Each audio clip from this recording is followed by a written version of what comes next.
Hello and welcome to Lavneesh sir की क्लास। आज की शिक्षा निदेशालय राष्ट्रीय राजधानी क्षेत्र दिल्ली की वर्कशीट नंबर 36 जो कि कक्षा छठी के विद्यार्थियों के लिए है। यह ली गई है सामाजिक विज्ञान के सामाजिक एवं राजनीतिक जीवन से। और आज जिस उप विषय पर हम चर्चा करने वाले हैं वह है पंचायती राज तथा नगर प्रशासन का निर्माण। जैसा कि आपको याद है ना, पिछली वर्कशीट में हमने स्थानीय सरकार के बारे में बात की थी और ये भी बात की थी कि स्थानीय सरकार को हम दो नामों से जानते हैं। गांवों में हम उसे पंचायती राज कहते हैं और नगरों में उसे हम नगर प्रशासन यानी कि नगर निगम या नगर पालिका के नाम से जानते हैं। तो आज हम ये जानेंगे कि इस ग्राम पंचायत यानी पंचायती राज में जो ग्राम पंचायत होती है या जो नगर प्रशासन में नगर निगम होता है उसका गठन कैसे होता है, उसका चुनाव कैसे किया जाता है। तो चलिए जल्दी से बिना समय गवाए शुरुआत करते हैं मेरे साथ और समझने की कोशिश करते हैं। तो सबसे पहले हम बात करेंगे पंचायती राज की, जिसमें ग्राम पंचायत आती है। ग्राम सभा एक पंचायत के क्षेत्र में रहने वाले सभी वयस्कों यानी कोई भी व्यक्ति जिसकी उम्र 18 साल या उससे ज्यादा हो, जिसे वोट देने का अधिकार प्राप्त हो और जिसका नाम मतदाता सूची में हो, वह ग्राम सभा का सदस्य होता है।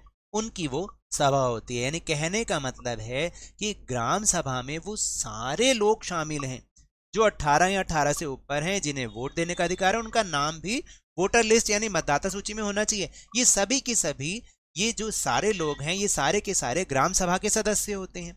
अब एक ग्राम पंचायत कई वार्डों यानी छोटे क्षेत्रों में बटी हुई होती है। यानी ग्राम पंचायत का जब चुनाव होता है ना, तो गांव को छोटे छोटे क्षेत्रों में बांट दिया जाता है। प्रत्येक वार्ड अपना एक प्रतिनिधि चुनता है जो वार्ड पंच के नाम से जाना जाता है। यानी गांव को मान लीजिए अगर आपने 20 भागों में बांट दिया तो हर एक जो बटा हुआ हिस्सा है वो कहलाएगा वार्ड। याद रखना वार्ड। और हर वार्ड से एक प्रतिनिधि चुना जाएगा जो कि पंच के नाम से जाना जाएगा। इसके साथ पंचायत क्षेत्र के लोग मिलकर फिर सरपंच को चुनते हैं जो पंचायत का मुखिया होता है। यानी ये जो सारे पंच लोग चुनकर आते हैं ये अपने में से एक हेड को यानी मुखिया को चुनते हैं जो सरपंच कहलाता है।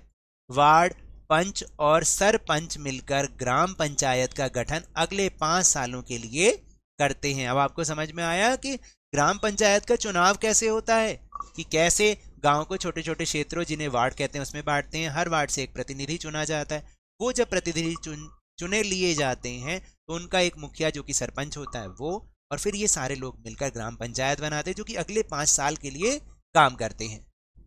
ग्राम पंचायत का एक सचिव भी होता है जिसे सेक्रेटरी कहते हैं, सेक्रेटरी, जो ग्राम सभा का सचिव भी होता है। सचिव का चुनाव नहीं होता, उसकी सरकार द्वारा नियुक्ति की जाती है।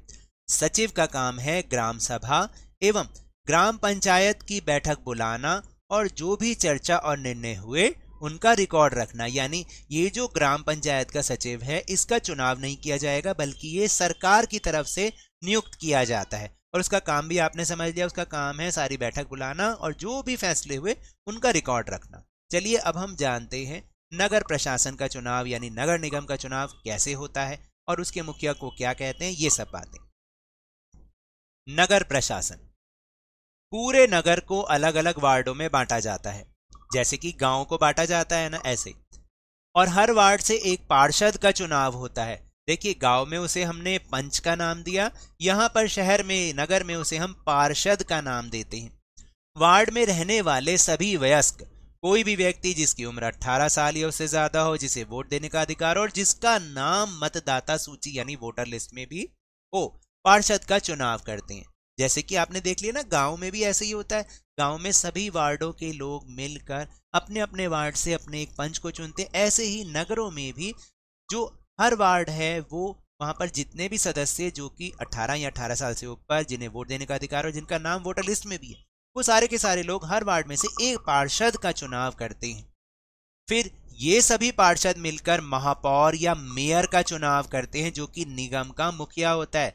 जैसे कि मैं साथ साथ बता रहा हूं, गांव में जो पंचायत का मुखिया कौन होता है, सरपंच। ऐसे ही नगरों में नगर निगम का जो मुखिया है उसको कहेंगे महापौर या मेयर। पार्षद और मेयर मिलकर निगम का गठन अगले 5 साल के लिए करते हैं। तो जैसा गांव में ग्राम पंचायत अगले 5 साल के लिए काम करती है, ऐसे ही नगर निगम भी अगले 5 साल के लिए कार्य करती है। और लेटेस्ट इंफॉर्मेशन बताऊं, अब मार्च या अप्रैल में नए एमसीडी के चुनाव होने वाले हैं। ध्यान रखना, वहां उस समय ऐसी सब चीजें होंगी। फिर नगर निगम के कुछ निर्णय ऐसे होते हैं जो सारे शहर को प्रभावित करते हैं। ऐसे जटिल निर्णय पार्षदों के समूह द्वारा लिए जाते हैं। यानी नगरों के लिए जो भी काम करना है, शहर के लिए जो भी काम करना है, ये सारे के सारे पार्षद मिलकर फैसला लेते हैं। कुछ पार्षद मिलकर समितियां बनाते हैं, विभिन्न मुद्दों पर बात करके फिर वो समितियां निर्णय लेती हैं। इस तरह से नगर निगम का चुनाव होता है और कार्य शहर का इस तरीके से किया जाता है। तो चलिए अब चलते हैं बहुत आसान से प्रश्नोत्तर पर। पहला प्रश्न है कि ग्राम पंचायत का चुनाव किस प्रकार होता है। बहुत आसान है, चलिए देख लेते हैं। मैं यहाँ लिख के नहीं बता रहा, आपको मार्क करवा रहा हूं, जिससे आपको पता चल जाएगा कि इसका उत्तर क्या लिखना है। आपको उत्तर नंबर 1 यहां से लिखना है। आप कहेंगे उत्तर बड़ा जरूर है, इसको आप पॉइंट्स में लिखें। ठीक है, कि एक ग्राम पंचायत कई वार्डों में बटी हुई होती है। प्रत्येक वार्ड अपना एक प्रतिनिधि चुनता है जो वार्ड पंच के नाम से जाना जाता है। इसके साथ पंचायत क्षेत्र के लोग मिलकर सरपंच को चुनते हैं जो पंचायत का मुखिया होता है। वार्ड पंच और सरपंच मिलकर ग्राम पंचायत का गठन अगले 5 साल के लिए करते हैं। तो आपने इसको पॉइंट्स में लिखना है। कैसे लिखना है? पॉइंट्स में लिखना है, याद रखना। ठीक है, चलिए दूसरा उत्तर देख लेते हैं। दूसरा प्रश्न है कि नगर निगम का चुनाव किस प्रकार होता है, तो वो भी देख लेते हैं। तो उत्तर नंबर 2 है, देखिए, पूरे नगर को अलग अलग वार्डों में बांटा जाता है और हर वार्ड से एक पार्षद का चुनाव होता है। वार्ड में रहने वाले सभी वयस्क पार्षद का चुनाव करते हैं। सभी पार्षद मिलकर महापौर, मेयर का चुनाव करते हैं जो निगम का मुखिया होता है। और पार्षद और मेयर मिलकर निगम का गठन 5 साल के लिए करते हैं। तो इस तरह से आपको उत्तर नंबर 2 लिखना है। तो ये तो थी आज की वर्कशीट। अगर मेरे इस तरह समझाने से अब आपको समझ में आने लगा है तो इस चैनल और वीडियो को लाइक कीजिए, शेयर कीजिए और अगर आप नए हैं तो सब्सक्राइब भी कर लीजिए। लेकिन ध्यान रखिएगा, घर से बाहर निकलते समय मास्क अवश्य लगाएं और जब भी आपकी बारी आए कोरोना का टीकाकरण जरूर करवाएं, क्योंकि कोरोना को हराना है और जिंदगी को एक बार फिर से सुहाना बनाना है। इसी उम्मीद के साथ बहुत बहुत धन्यवाद।